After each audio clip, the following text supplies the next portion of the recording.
The LinkedIn Podcast Network is sponsored by TIAA. TIAA makes you a retirement promise, a promise of a guaranteed retirement paycheck for life. Learn more at TIAA.org/promisespayoff. LinkedIn presents.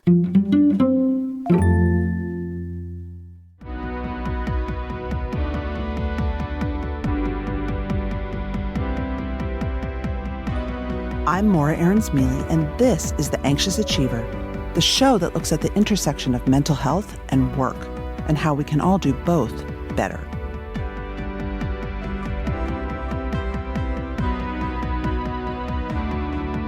Deepa Purushothaman had a huge corporate career. She described herself as a productivity junkie, and she said her superpower was outworking everyone else around. For decades, Deepa ignored pain and signals from her body and just pushed through until she couldn't ignore it anymore. And then Deepa started talking to other women of color who'd reached high positions in corporate America, and she discovered a shared sisterhood of women who seemed powerful, who were excellent and well paid and had big titles, but who felt powerless in the face of biased and patriarchal corporate systems. She found a sisterhood of people acting in, performing, excelling, but never feeling powerful, keeping feelings of rage and anger and shame and frustration and anxiety shoved into their bodies. Now, Deepa helps those women let these feelings out and experience their authentic power in a healthier way. Deepa Purushothaman is an author and speaker. She's co-founder of Information, a community for high-achieving women of color, and she wrote the book, The First, The Few, The Only.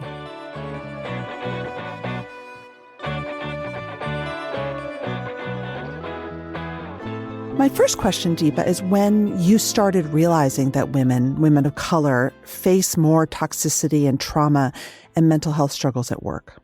Was it something you always knew, or is it something that came on? I think it's something I've always known. I think that there wasn't as much conversation about it, growing up or even, rising in my own career or, places around me. So I think for a lot of us, there was denial that is in fact true. So I think some of us felt like some of the experiences are different and there is a different layer that is happening. But because the conversation feels like it's much more in the public domain, it's more accepted, it's more widespread, it's more commonplace. I do think there's a different layer of, that really kind of settling both into the mind and the body. Some of the conversation really became clear to me as I interviewed women for my book. So I interviewed over 500 women of color in writing the book, and obviously have met thousands since. And I just started to see such patterns in the conversations. And so that's when it was absolutely like, this is a thing. This is what I have to talk about. This feels so clear. It's really interesting, right? That we kind of know, but there's so many things in our lives that we're told to put aside, or maybe it's not that bad, or it's not that true. And so I think for a lot of women of color, I found it's that dissonance between this is happening, but it's really not that bad, or we're not supposed to acknowledge it. Is it just me? And then it becomes clearer. You even said that women of color, and they act in on their bodies instead of acting out. I thought that was fascinating. Yeah. So what I found in the research is that 2 out of 3 women of color I interviewed had physical manifestations of illness. So not just stress, not just, wanting to take, a vacation, right? Mm-hmm. We're not just talking mental health and well-being, but because the stress has been so pervasive and so long, it's showing up in their bodies. And for some, I know I call this small, but I don't like that term. It shows up in smaller ways, right? Maybe it's a headache, or maybe it's, hives. But for so many of the women, it was so much heavier and so much bigger. It was showing up as, heart issues. It was showing up as stomach disorders. And so, yes, this idea that I think maybe women, a lot of us take the stress in and it shows up in our body. Whereas I think a lot of men, just from the conversations I've had in therapists I've talked to, act out, right? They're allowed to be angry. They're allowed to express that in a different way. So I do think there's something different that shows up. Yes, you wrote almost that they are ingesting ideologies that lead to their GI problems. That made a lot of sense to me. Yeah. I'd love to hear about your own body story. You wrote that you had trained to think of yourself as an elite athlete and that you ignored how your body felt. Although I would argue an elite athlete doesn't ignore how their body feels because they have to take care of their body. Yeah. Yeah, I know it's a great point. It's interesting. Again, that's a little bit of dissonance, right? I think it's more this idea that you push through. You push through the pain. I think that's really a little bit of what I meant by that sort of statement. This idea that, you just got to keep going. Just keep going, and that you were a productivity junkie and that your superpower was outworking everyone else around you. Yeah, I used to really believe that. I never thought, and a little bit my own story is I joined, Deloitte, a large global services firm out of grad school, and I was the only non-MBA in my 700-person start class. So I felt always a little bit like an odd duck. I was a little bit younger too, because I'd gone straight through. And so there was a very clear sense in me that I wasn't the smartest. I didn't know the most. I didn't have the most experience, but I was willing to ask questions and I was willing to work really hard. And so I think there was a sense of I can outwork people. And I don't think it was a conscious idea as I was working. It came through as I was writing the book. Like, I think that I was a very hard worker. I could, work 16 hours a day and not have it, affect me, I thought. Right. And so I think that became like a through line or story in my own, rising, that I would work really hard and it wasn't a problem for me. From what I read, you made partner. You were a very young partner, right? Yeah, I made partner in my early 30s. So yes, it was young. I actually stayed for about 12 years. So I was there for a while. I think it was more once I got to a certain point, and I tell the story in the book, I started to get really sick. So I'd sold the biggest project of my career. I'd just gotten married. I'd moved across the country. All these like layering sorts of activities or events had happened all within a space of like 6 months. And all of a sudden I'd sold the biggest project. I'm working 100-hour weeks. And it had become too much. And my body started to, those small symptoms, it started as skin rashes for me and hives. And then over the course of 9 months, kept mounting and mounting. It took me about 4 to 5 years to figure out that it was late stage Lyme disease, because a lot of doctors don't diagnose that, especially on the West Coast, very well. And it had gotten to a pretty extreme situation. Like, I ended up having to take 8 months leave of absence. I couldn't feel my elbows down and my knees down. I had severe neuropathy. I spent a lot of time in bed. I was getting sick like every 10 days. That's when I really started to seek out doctors, because it would be like infections, or it would be, I would catch a virus. Like every month I had something, and it just became like, this can't be normal. It was interesting. A lot of people said, well, you turn 40. This is what happens when you turn 40. And I said, this can't be turning 40, because I feel like I'm dying. Like, this is really wrong, which is a whole nother challenge with women, and especially women of color in the health system. And people didn't take you that seriously, or they didn't have the creativity. I was functional, right? I looked great. I looked healthy to them. I was in this great job. Again, that idea of outworking, like I could put on the makeup and I could do my hair, like I looked functional, right? So people didn't understand, but I was really struggling with energy and even just feeling okay. When you got treated for Lyme, what happened? It took about 3 years. So it's been a long process. I traveled the world. I just did a speech about this. I call it wisdom seeking. I think with Lyme, it's a little bit more complicated than other diseases, right? Like, think for cancer and other things, we have clear, diagnoses, we have ways to test, we have clear protocols. And Lyme, it's hard to diagnose. The tests are sometimes not conclusive. There's a lot of feeling that, for a lot of people, I've heard a lot of doctors say people are making it up. It's not even real. So there's just a lot of controversy around it. And so the approach you take isn't really clear. And so I traveled. I went all over the world looking for different things, because I had so many different symptoms, right? Stomach issues. I couldn't digest food. I had all these headaches. I had skin rashes. I had, the neuropathy. And it took a couple of years, and it took a really slowing down. I think for me, it was this acknowledgement that maybe I was out of alignment with what I wanted to be doing in the world and what I should be doing. And I loved my job, but I never believed I would be doing it forever. I never thought I was doing my life's calling. I just was good at it. And so I stayed and I moved quickly and I was really successful. And I think some of that out of alignment started to show up right in my body. And so, yeah, the Lyme, I think, I talk about this in the book, was really a gift in a lot of ways, because I think it was pushing me. I don't think I would have left the job that I was in had I not had the physical manifestations, right? Because it was easy to stay, and I'll do what my purpose later, right? When I retire. Did you feel that being a partner was a piece of your purpose that you had been raised or expected to do? Yeah, it's interesting. No, I think it was something I was doing just to maybe fill space, or because I didn't know what else to do. I was lucky enough, like, again, I didn't have this early in my career, but after about 7-8 years of partner, I just started asking questions around greater purpose. And I was surrounded by women who I thought had found theirs, by really inspiring women who were doing, I felt like, more social impact sorts of activities. And I always looked at them wondering, like, how do they know that was their thing, right? How do they know that was their purpose or their calling? Because for me, it wasn't so clear. I didn't have this, like, this is what it is. And I think I was waiting, to be honest with you. Horrible thing to say, but I think I was treading water. I think waiting for like that epiphany of this is your life's purpose.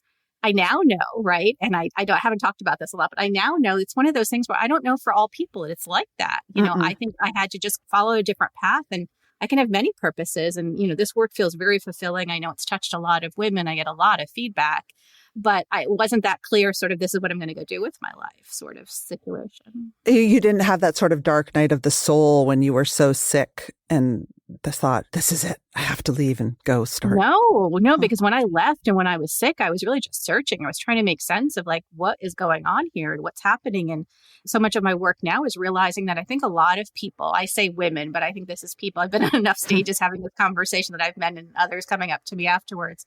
I think most of us don't deal with our issues, right? Whether that's health, whether that's our families, whether that's our relationships, until crisis happens. And I think especially at work, like we have all been taught, or a lot of us have been taught, I shouldn't say all, but I was taught right from an immigrant family, this idea of work hard, sacrifice, security comes with a great paycheck and, a good job. I hadn't really stopped to question. And it wasn't until, for me, it was a health crisis, but I think for a lot of people, it can be a family crisis. It can be, you didn't get a job you were, promised after doing all the things you were supposed to do. But it's like some injustice happens in your life. And that's when you start to question, like, I've done everything I was supposed to do, right? Like I ate well, I exercised, and I still had a heart attack. Like, this isn't fair. This is wrong. Like, what do I believe? Like, what am I doing with my life? That's when I think a lot of us get to a different set of questions, a different set of answers. And for me, it was health. But, I think it was that question of purpose was always there.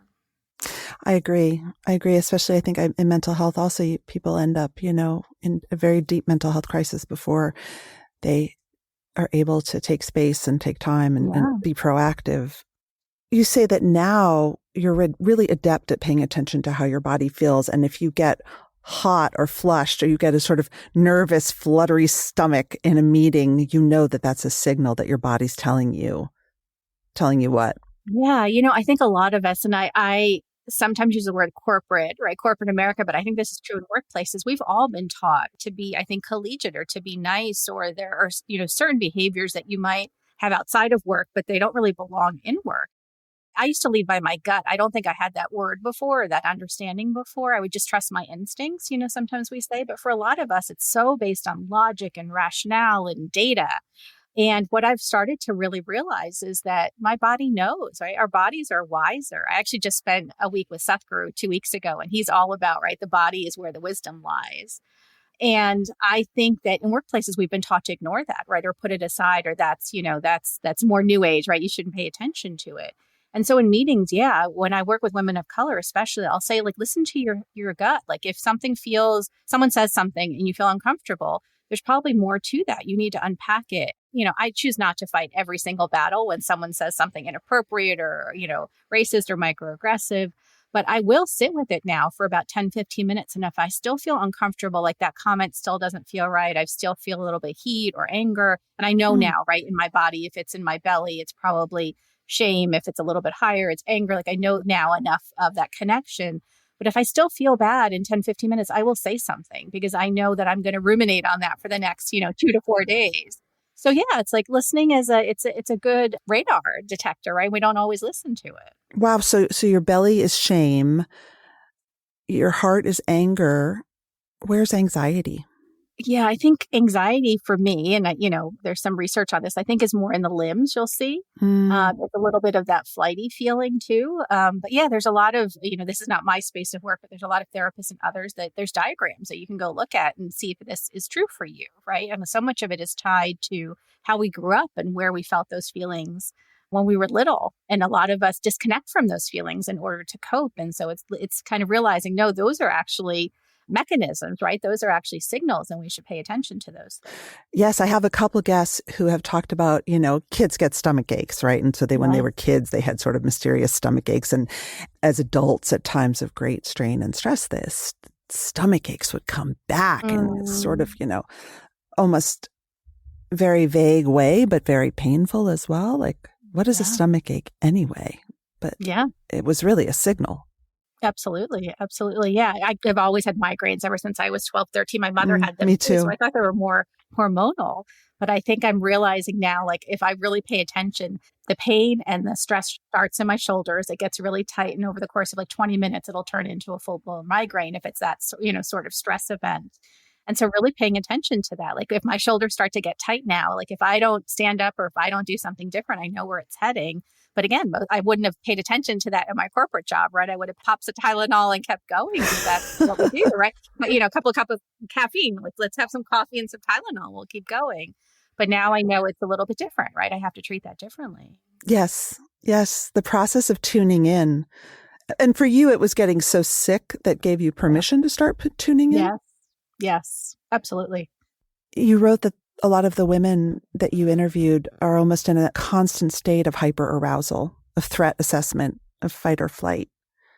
Can you tell me more about what you heard from them? Yeah, I think that what we don't understand enough is this concept of trauma, especially when it comes to racism or history, or that a lot of this is, passed generationally, and we have not really understood or talked about that enough. And so for a lot of the women of color in particular, and again, I do interview a lot of white women as well, but I think there's a different level of trauma or a different level of denial even that happens at work about some of these things that are happening for women of color. And so what I have really uncovered, or really what I'm starting to understand more, is how that really shows up and how that's really trauma, I think, in a lot of ways. And it's not just that's uncomfortable or that's a one-off event, because this happens.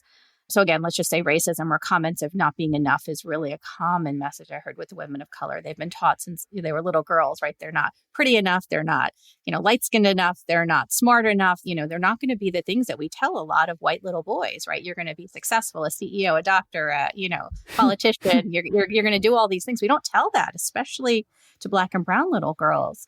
That message is so ingrained. And so when things happen at work, again, like, do you have the right credentials? Or people just assume, so many of the women I work with haven't gone to the right schools, don't have the right experience, because a lot of us look younger than our age, right? It ends up showing up in really different ways. And the weight of that, the layering of that, how often that happens. Again, we've denied it because we've been taught to kind of push through it. But I think it's this question of trauma and how that shows up, and then how that shows up in the body. And we haven't really uncovered that enough. No. One woman in your book said that she worked so hard and she always thought, once I get a seat at the table, I'll be able to really be myself. Yeah. So she masked. Yeah. She worked so hard to try to fit in, and she did make partners. She did get a seat at the table, but it wasn't really a happy ending, was it, in terms of her finally getting to be herself? Yeah, I mean, so many of the stories are about that, right? I think one of the most common things that I find with women of color is the masking, the level of masking, right? And I think it's one thing to mask consciously. I'm starting to write a little bit about this. My next book is on fairy tales and workplaces. But this idea of Goldilocks, right? This idea that, I'm sharing too much, I'm sharing too little. Like for so many women, and again, I think this is true for everybody, but even deeper for women of color, how much do I share? How much do I uncover? And we don't have conversations. We haven't been told how much to share. And then we get told, especially Black women get told, you're not sharing enough, right? We don't get to know you. But then there's parts that it's not safe to share, right? So we don't share those things. And so it's this dance. And so, yeah, there's a lot of covering. There's a lot of conforming. There's a lot of messaging, direct and indirect, and what's acceptable, what's appropriate, what's executive ready, executive presence. Those things don't look like people that look like me. So a lot of us have, again, unconsciously and consciously adapt and edit to get ahead. And I think it's really that understanding of how deep that runs, how much that makes you feel like you don't belong. And that's a lot of what we're talking about in the pain and the trauma. Performing, excelling, but never feeling powerful. Yeah, that's how the whole book started. I was trying to figure out, what do I want to do next, and starting to gather women of color. I wasn't feeling well, but it hadn't gotten to the point where, I was spending the 8 months in bed. And it was just more casual conversations. I'm going to be in New York, right, for an event. Can we grab a group of women and have a conversation? Those ended up being about a dozen more intense conversations across the country, right? And again, not women I knew. I would just, show up in a city and, try and organize a dinner, and 20 or 30 women of color would show up. And the first one we did was in San Francisco. And that is what a public company CFO said. She was a Black woman. She was what I call a white passing Black woman. That's what she called herself too. meaning like you would see her and you might not know what she is by ethnicity or background. And so she was a public company CFO. She was probably at the time she was at her dinner in her early 60s, close to retirement and really looking back. And she said, Deepa, I worked in the financial services industry. There was a lot of racism, a lot of things that were said in boardrooms and in C-suites. And I never corrected those things because I didn't, one, want to bring attention to myself. And two, I was the only woman. I was the only, Black woman. I was the only woman of color. Like I just felt like that was a lot. And I was trying so hard to fit in.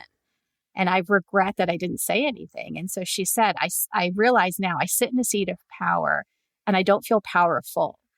And for her, that was because she hadn't spoken up, right, about these incidents. But for me, it was not feeling, well, right? It was being sick. For other women, it's hiding, trying to juggle, their kids, right? Trying to make it all work.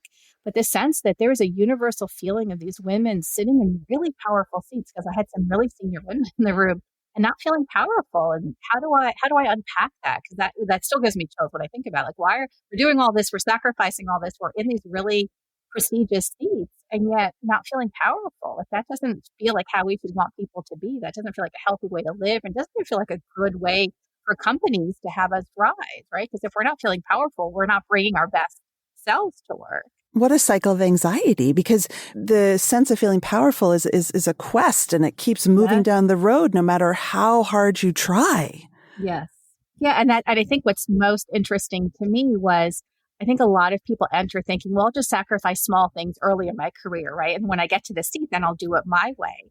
And part of what I want young women to realize is if you don't exercise those powers early, it's really hard to turn it on later because there's almost more pressure to comply and edit and to not speak up and not rock the boat when you're in the VP seat or higher because there's so few of us, right? And so that's the tension I think we don't talk about.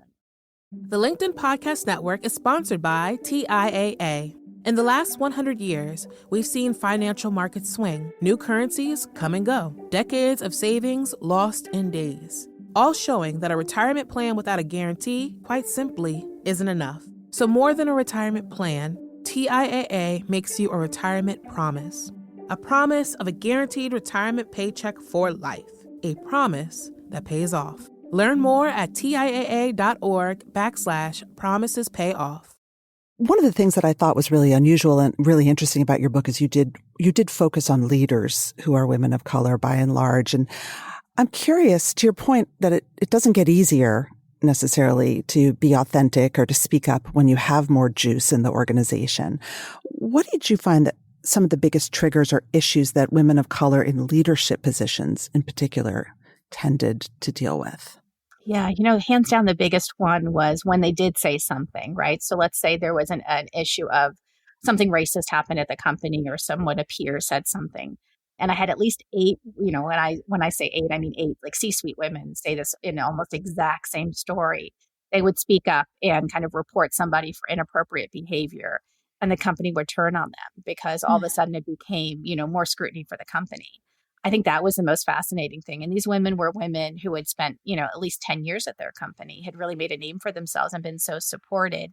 And yet when they were speaking up about changing culture, which they thought, is the right thing to do, our company cares about these things, there was a lot of backlash. So that was, I think, the most surprising thing, that these women in seats who thought they had power to change culture and had been taught they had power to change culture, when it really came down to it, there wasn't really an ability to change that because everyone wanted them to just let it go, or it wasn't that big a deal, or why are you making such a big deal of this? And this being racism, I think that's still a challenge for a lot of companies to address. Minda Harts has written, the women she works with, Black women, are brokenhearted at work. Yeah, it's interesting. I interviewed all kinds of women. I expected the Black women to tell me we were taught how to deal with racism at work. We were going to be told, it was going to be bad, and these are the things to do. I think they'd been, at least the women I interviewed, had been taught about racism, but not necessarily racism at work.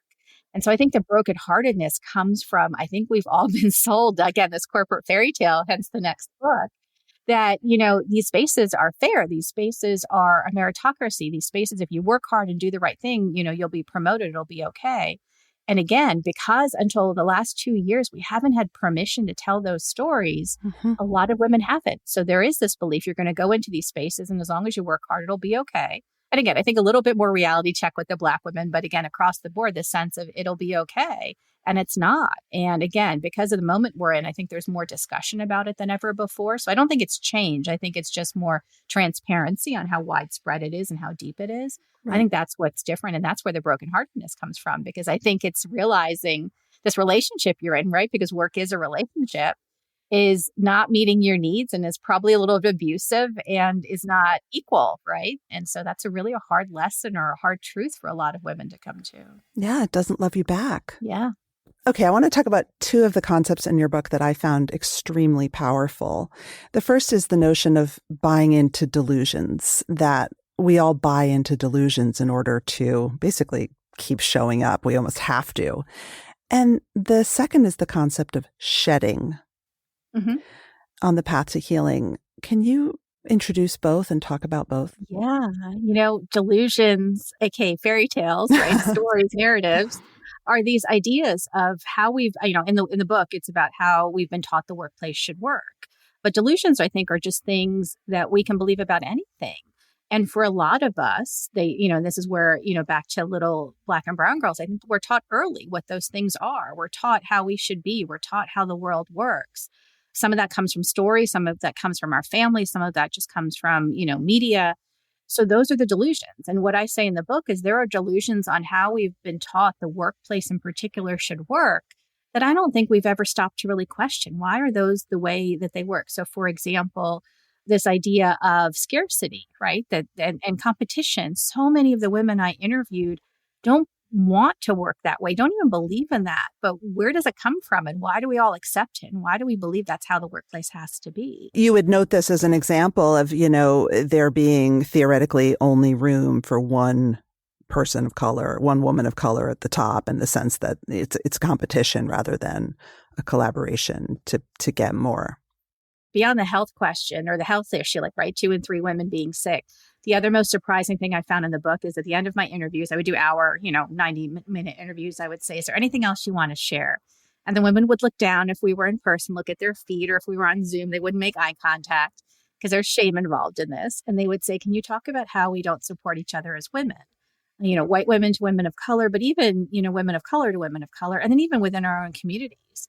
And I believe, and we've done some work, the company Information that I was a part of with Billie Jean King and her foundation to explore this. We interviewed 1,700 women.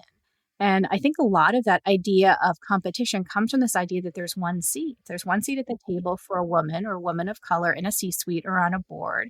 And I don't think it's something that we all have been taught directly, but it's just there, right? I found it in so many of the women I interviewed. They all believed that there was only going to be space for one of them. And for women of color, and Ra, my business partner, and I, we've done a TED Talk on this. We've been taught it's probably a broken chair too, right? A broke-ass chair is what we say in the work we do with Billie Jean King, because it's not a full seat with full power. And so, yes, I think that idea that there's one chair or one of us is going to get to the C-suite cause of competition unconsciously and consciously. And that's a delusion and a narrative that we've bought into. And we have to be, as a group of women, really conscious of not buying into that going forward. So that's really where that comes from. Right. And not men, of course, buying into the scarcity myth that if women, especially women of color, are coming for their jobs, that it will erase men's power. Yeah, the biggest thing I see in inclusion, and right, we're in this moment where I think there's this pendulum swing back to, is inclusion as we have layoffs and other things. It's still a top priority for companies. But part of why I think it's been challenging in a lot of the, large companies I work in is because there's a sense of this is for women, or this is for women of color, or this is for certain groups. And the white men are questioning, how does this apply to me? And is this taking power away from me?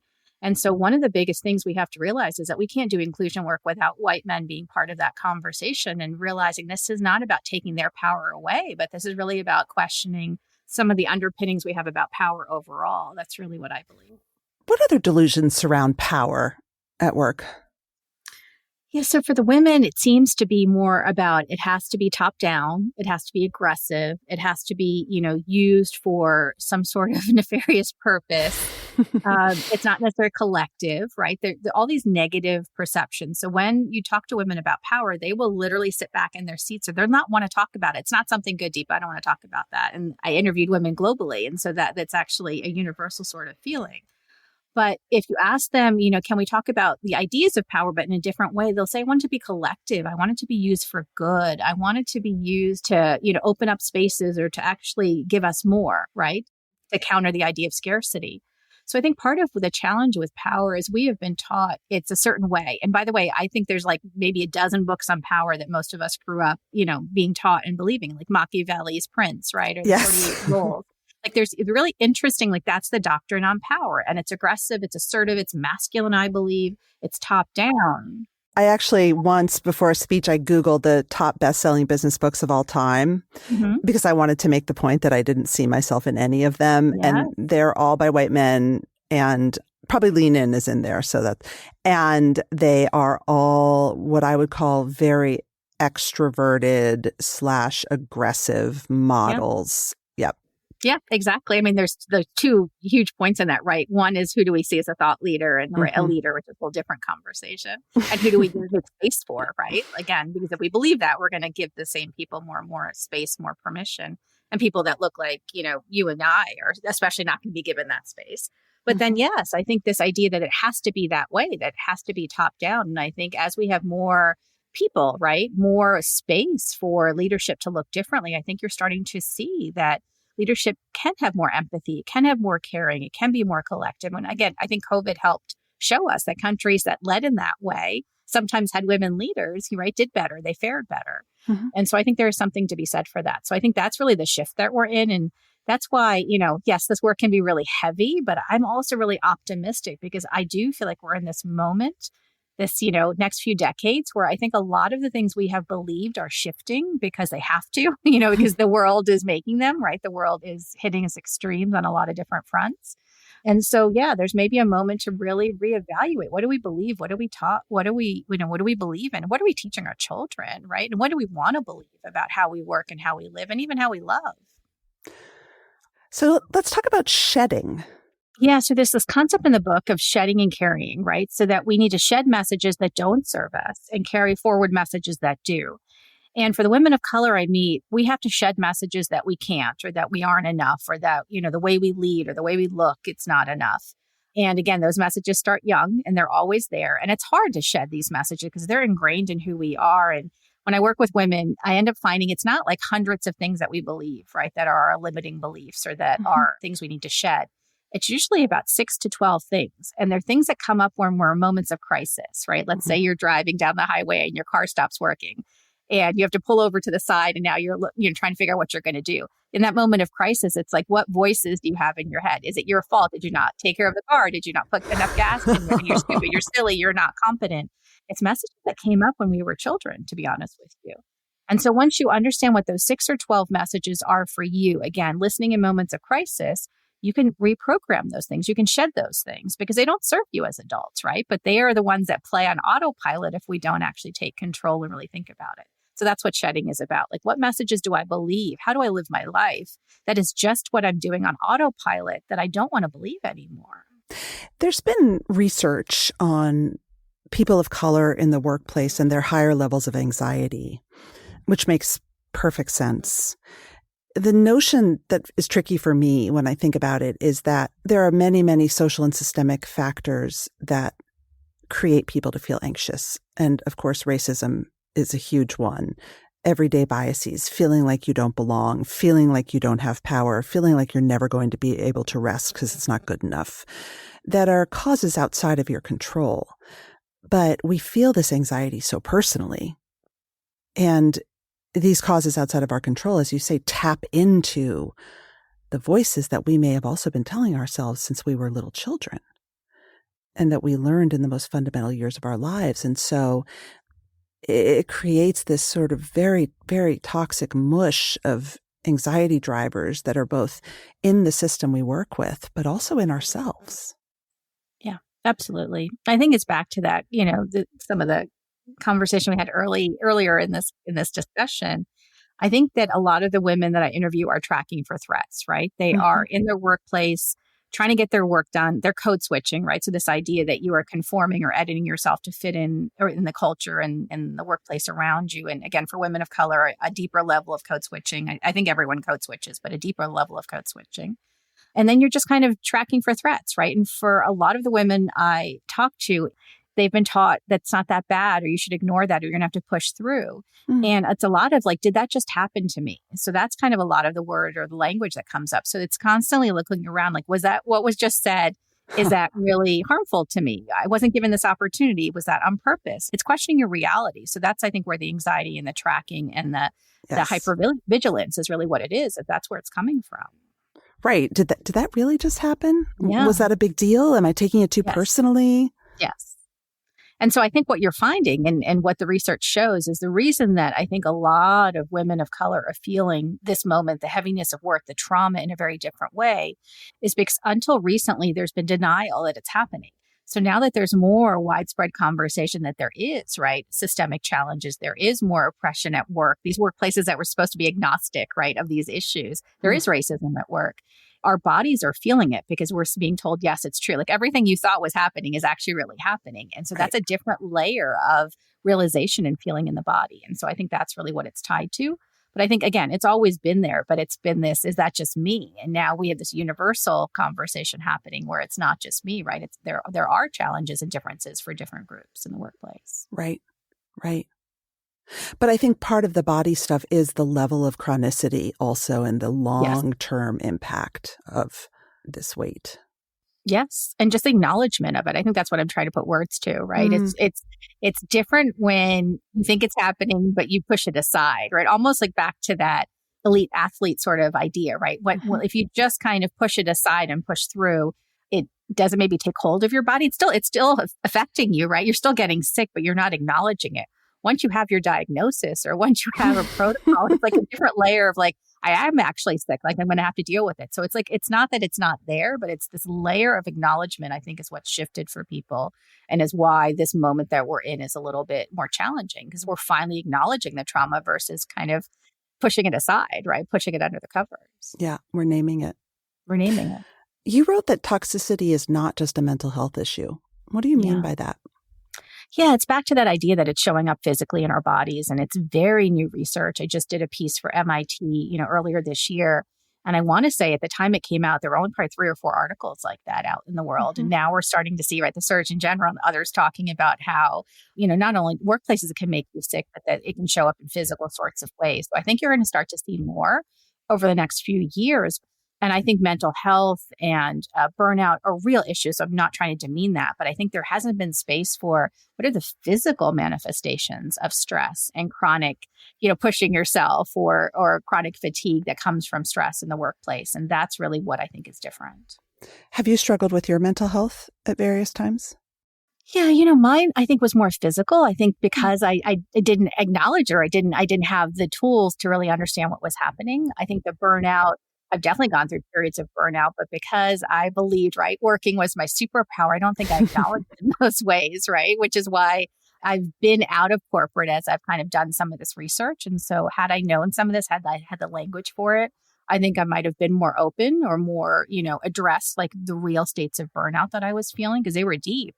But again, I just kind of pushed through them or ignored them, which is not a healthy way to live at all and not anything I would tell the women I work with to do. Huh. So let's end on a practical note. I think that there are probably many people listening who are resonating with this, but thinking, I want to make this work. Like, is there any way I can make this work?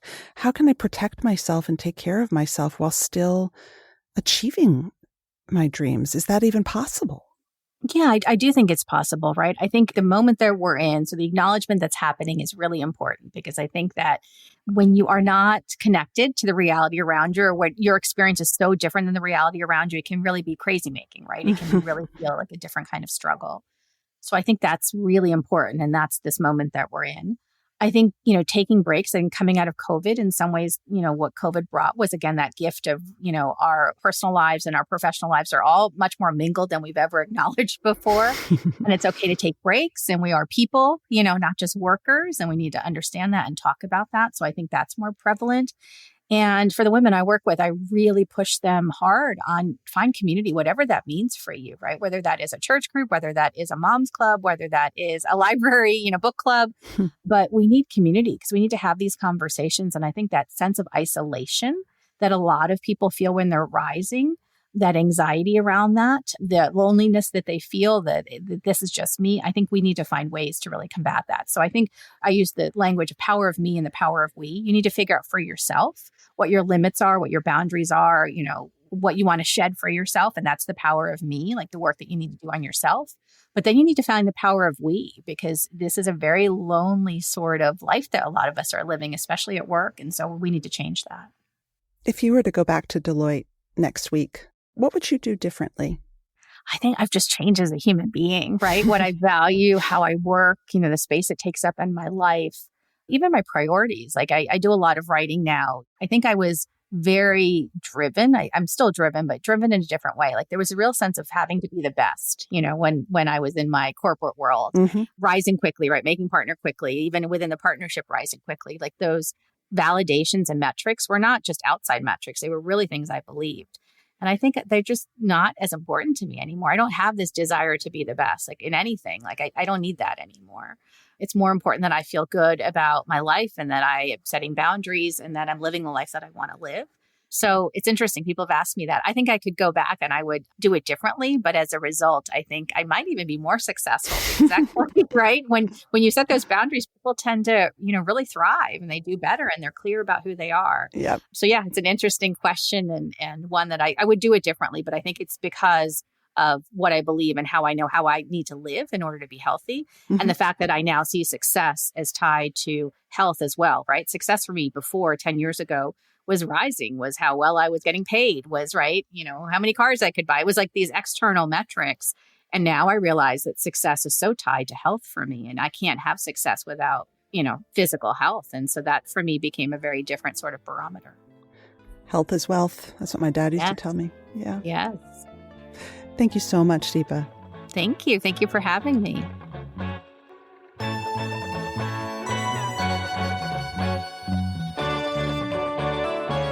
That's it for today. Our show is produced and edited by Mary Dew. Our assistant producer and sound engineer is Nick Krinko. Many thanks to the LinkedIn Presents family and to all our guests for sharing their stories. If you love the show, tell your friends. I would love you to leave a review because they really matter in helping the show get found. You could also follow us or subscribe. If you have a question for me or you want to submit an idea for the show, find me on LinkedIn, where you can follow me, message me, I promise I'll write back, or subscribe to my newsletter for more from the anxious achiever world. Thanks for listening.